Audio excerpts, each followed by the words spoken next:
Hero Alam রবীন্দ্রনাথকে যে বিকৃত করে গাইলেন এই আওয়ামী আমলে, তো এতে আসলে কার কি তেমন ক্ষতি হচ্ছিল? মানে রবীন্দ্রনাথকে বিকৃত করে উনি গাইছেন, উনি অনেককেই বিকৃত করে গাইলেন, মানে গান আর কি উনি সাধারণত।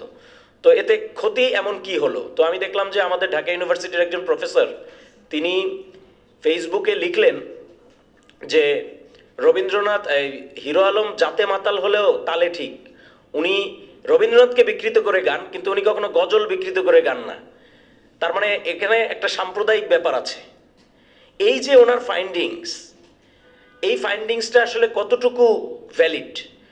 কারণ আমি ওনাকে তখনই ওনার সেখানেই আমি মন্তব্য করেছিলাম যে রবীন্দ্রনাথ গজলও বিকৃত করে গিয়েছে। আপনি যদি রবীন্দ্রনাথের মানে ওই যমুনার চরে মরুভূমিতে উট নিয়ে ওনার যেই গজল, আরবি গজল, সেটা যদি শুনেন তাহলে আপনি সেখানে দেখবেন যে উনি তো গজলও বিকৃত করে গেয়েছে।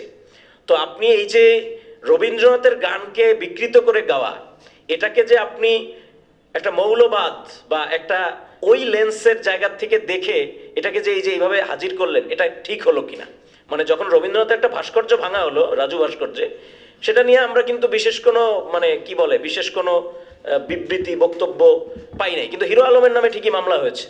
হিরো আলম কি মামলা করার মতো কোনো মানে দোষ করেছিলেন কিনা সেটা আমাদের এখন ভাবতে হবে।